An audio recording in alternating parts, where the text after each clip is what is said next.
Hey guys, welcome back to the channel.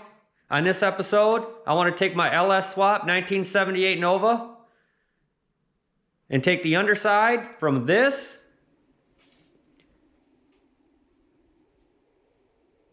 to this. If you want to see the transformation in progress, sit down, grab a cold one, and let's get into it. Okay guys, so this is the plan.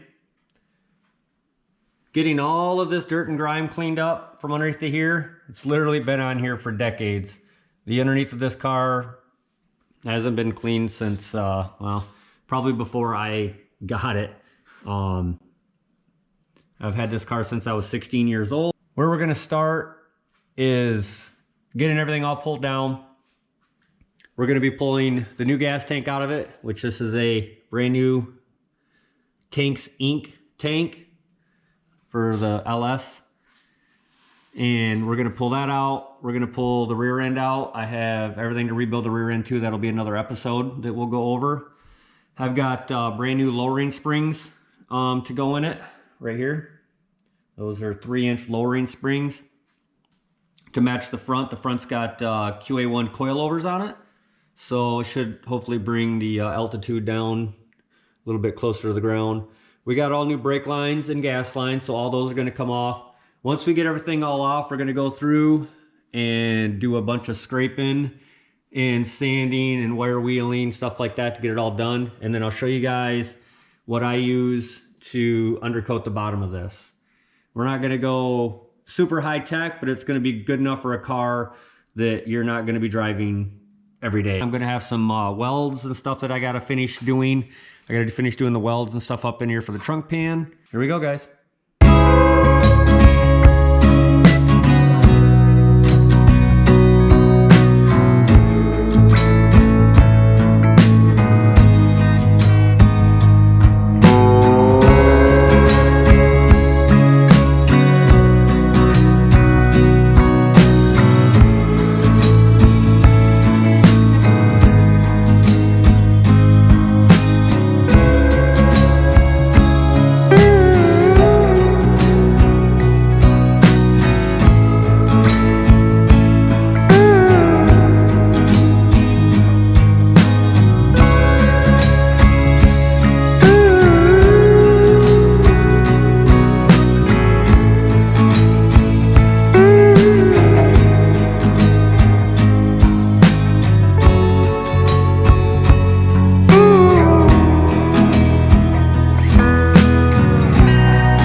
Okay guys, we got everything pretty much out and ready for the next step.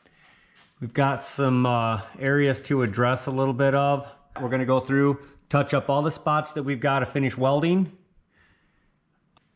We've got all these areas up here for where I welded in the new trunk pan. So this trunk pan is actually out of a 68 to 72 Nova, and And the reason I went with that is because they don't repop them for my car. So I had one in my parts car out back, but the amount of work it was going to take, I wasn't going to mess with it. So we put this one in there. I put this one in there. It actually fits pretty well. The only difference is a little bit of stuff in the back here. I can go over that later when we go to the top side.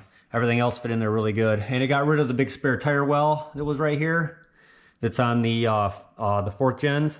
It'd be kind of like the same tire wells on the Camaros and stuff like that. Okay guys, so this is where we're at after basically the first scraping, cleaning, just to get the majority of the stuff off. As you can see, it was just a mess. I didn't film it because I didn't think you guys wanted to be there, because I didn't want to be there. So it's just a lot of elbow grease, guys. It's anything and everything you can get your hands on to clean it. And any little spot you can get into, went through wire wheels. It's just a mess. So we found this up here that I got to patch up, and then we have to go through and get some of the spots that we've just, haven't done yet. So we have this whole side over here that still need to be all spot welded up, stuff like that. So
Okay guys, we got them few patches put in. So this was the patch we made for the spring perch back here. It turned out pretty good. It was pretty bad shape. So just cut out a little piece to put in there. You guys see me use my little hole punch. And that thing works awesome, other than using, you know, like your hole saws or whatever. As long as you got the right size, it works perfect. I love that thing. So all the seams are pretty well welded up. We got the other patch that we had the hole over here, all the rust. Okay guys, now at this stage, I know it doesn't look much different than what I just showed you, but I went through and cleaned out all the crevices, kind of wire brushed, you know, to get in as much of the stuff as I could, that kind of like the big wire wheel stuff like that didn't get. It's easy to clean this stuff. It's not easy always to get into these. And then what I did too is take the blowgun and blow in all these little crevices up in here, everywhere. And you know, this is everything that's came out of it, and you can see the garage is just hazy. It's just a lot of stuff. You'd be surprised what collects in all these spots. So anything where you can get that wand in, blow the stuff out. Because my next step is going to be basically going over this with a like a purple power, and then I'll probably do one coat of that to get the biggest share of it, and then I'll go over it with like a wax and grease remover to get a little bit more of it, and basically going to call it good. The paint and stuff like that will stick good to that, so it'll be just fine. The reason I wanted to blow out all the frame rails and all the cracks and crevices because I'll be spraying like an internal frame coating in there. Now I already did all of these areas here, basically all the way up to here, because when I had the trunk pan out and I put the new one in, it basically went all the way over to the drop downs here. So I already painted in all of these, but I still couldn't. I got in here as far as I could, but we're gonna go ahead and do like the little nozzle, and we're gonna spray it in every one of these little cracks, everything we can get in there. And I just don't want all the rocks and mud and other crap that came out to just basically get embedded into all the paint that we're putting in there. And I mean, I think it'll be fine, but still, I just don't want it. So that's kind of where we're at. So we will do the cleaner, stuff like that, and then it's gonna be just about time to start throwing the coating on this thing. So stick around, guys. All right, guys, quick little cleanup. Since we're kind of done with the, I think the messy stuff for right now, other than all the wiping down of everything. So that way when everything drips on the floor, it's not gonna be in piles of dirt and nasty stuff. So yeah, so that's where we're gonna get started now. And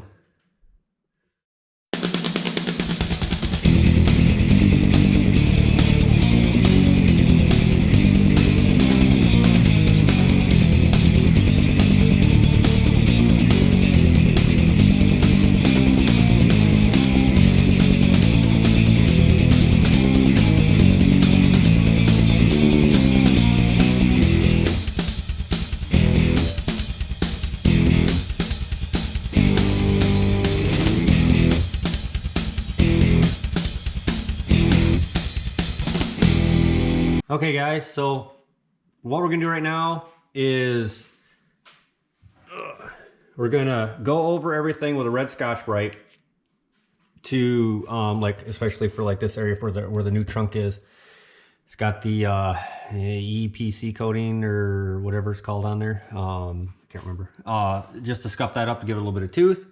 And then we're gonna go over basically everything that we can see with the red Scotch-Brite, and then we're gonna do the final cleaner of some wax and grease remover.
just about ready to start doing the coating on it. Everything's looking good.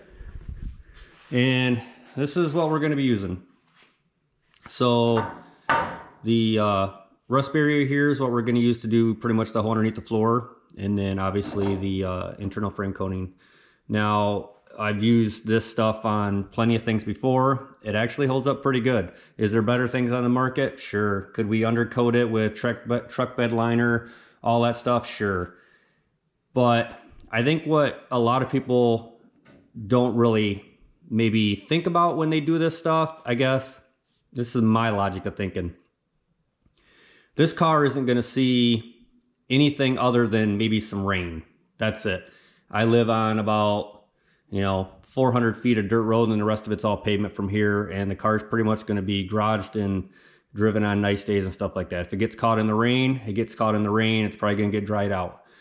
So a lot of people, they go all crazy with sealing everything and making sure it's never going to come back. Guys, the rust is always going to come back, but this is going to prolong it a little bit, and this is very cost effective compared to what's out there. It's going to work. A lot of these older cars, think about it from the factory, they came out of here with paint on the bottom of them. A lot of cars weren't even undercoated or anything like that. I mean, we've got some on this one, stuff like that. This car's been Z-barded from the factory, but or afterwards, but not all cars were. And if we just throw this on there, if anything happens to the bottom of it, and we check it out every year, we pull it up, we scuff it a little bit, and we throw it back on. Okay, we don't have to worry about mixing up all the bed liner stuff, things like that. This car's not, it's going to get driven, trust me, a lot, but it's going to get taken care of. So that's why I'm going with this. This isn't going to be a big deal. I think this is going to last for as long as I'm going to ever need this car to last. Compared to where this car came from. And that's what a lot of people need to think about, where the car came from. And this car is, in my opinion, 100% more solid than it was. I mean, I've replaced everything on this car. So that's what we're going to use. We're going to use this. We're going to go over the hole underneath the car, and then I've already done the front half of it from like the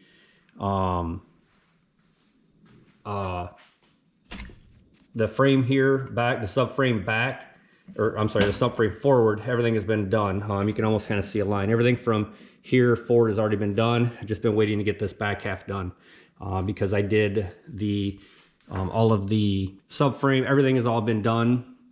This was all done with the I don't think it was the Dupa color, but it was the basically the frame or roll bar chassis paint. That stuff is really hard. It's almost like an epoxy, really, in a can, which is kind of what this stuff comes out to. It says that it's a rubberized finish, but it's not as rubberized as you would think like an undercoating would be. It's a very flat, smooth finish. That's, I don't know, it's very repellent. I like the stuff. It works. It's worked good for everything I've ever used it for, and I think that it's going to work good for this. Now, the internal frame coating here, this stuff is honestly phenomenal. I wish it wasn't $30 a can, Eastwood, but I think a lot more people would buy it if they could afford it, but that's neither here nor there. So I like it. I've used it on this car, on doing the inside, the A pillars and B pillars, anything that I've replaced and that I can get that line, comes with that long tube. It's like a 2-foot tube. It works great, and I'll show you guys that once we get to that point. We're going to go and do the rust barrier first, and then after we're done, we'll go ahead and do the internal frame coating. I'm probably going to have to buy another can or so, but it does go a long way, guys. This stuff is phenomenal. I mean, if you're thinking about it, get it, try a can, catch it on sale. Sometimes you can catch them for I think like 20 bucks a can, or you can get them for like buy 3 and you'll get a percentage off, so you get them for like 20 bucks a can or something like that. But they are worth it. It just seems a little expensive, but that's whatever. This stuff, on the other hand, I think is $5 a can or $6 a can, I think. A little bit more affordable. So this is what I'm going to use. I have a bunch of these in the house already. They've been warm. The garage gets cold, so try to stop the stuff from freezing so much. So that's what I'm going to do, guys. the hole underneath of it. And then after this dries, then we're gonna go over it with the seam sealer. I'll take you guys through that process too, which will be doing, you know, basically everything that would have been seam sealed, you know, from the factory. And then I'm gonna be going over a lot of my welds and stuff like that with just a thin little brushing of it everywhere. Everywhere that would have needed it, I guess. Not everything needs to be sealed up, guys. You know, people go crazy sometimes, in my opinion, with the seam sealer. If you can get water in somewhere, it's got to get out. Basically, what we're trying to do is stop the water from getting inside the car. That's basically what we're trying to do. If it's blocked from the inside the car, then that's what kind of needs to be sealed up. But anything that's underneath the car that was just added onto the bottom of the car doesn't need to be seam sealed. That water and moisture, that's what causes a lot of rust. You get everything in there and it can't get out.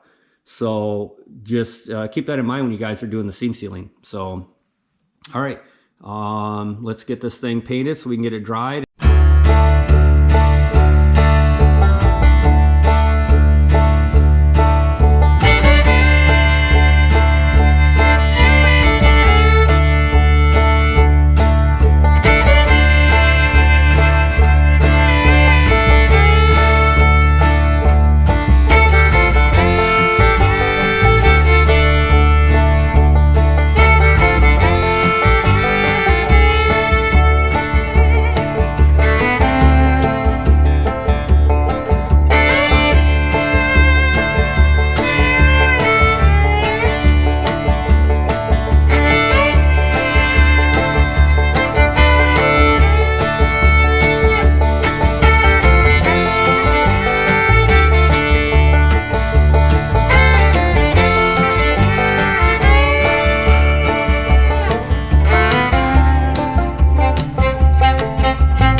Okay guys, got the first coat done. I mean, you can see that there's still, you know, some stuff poking through, but I didn't want to put it on thick yet. I just wanted to give a nice little first layer of it, and then I'll come back and throw one more good coat on it after that, and then that'll be good. Okay guys, this is our internal frame coating that we're going to be putting on all of the inside the internal crevices and frame rails and stuff, like anywhere we can fit it in there. So if you guys have never used this stuff, it's really good. I really like it. But it comes with this little hose and everything. And when you get it, it's always going to be really stiff like this. I always suggest just kind of leave it in the house, letting it kind of you know, warm up, stuff like that. But even after I do that, it's still very you know, loose. Call it flaccid. And move around. So I take one of my TIG wires that I have. I always cut them in half because they're easier to work with. So, and then I'll just tape this to it, and then that'll help me get into some of the cracks and crevices and stuff like that. So that's kind of what I do. All right guys, we got this all set up this way, and you can take this on and off, you know, to make it easier to get in some of these. But basically what we're doing is we're just finding these holes anywhere we can. Shove that in there.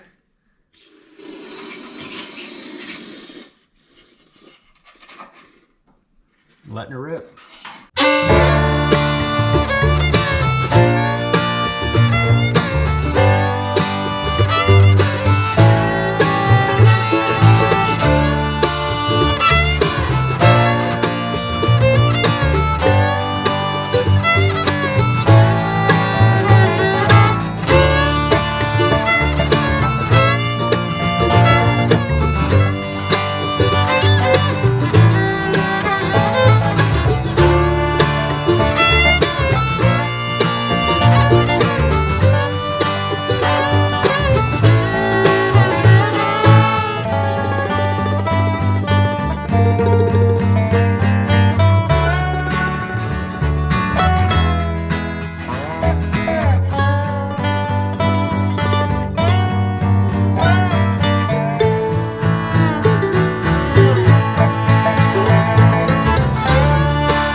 I think we're pretty much all wrapped up. I got this all undercoated, whatever you want to call it, painted, whatever. It is a type of undercoating. It's just what we're going with.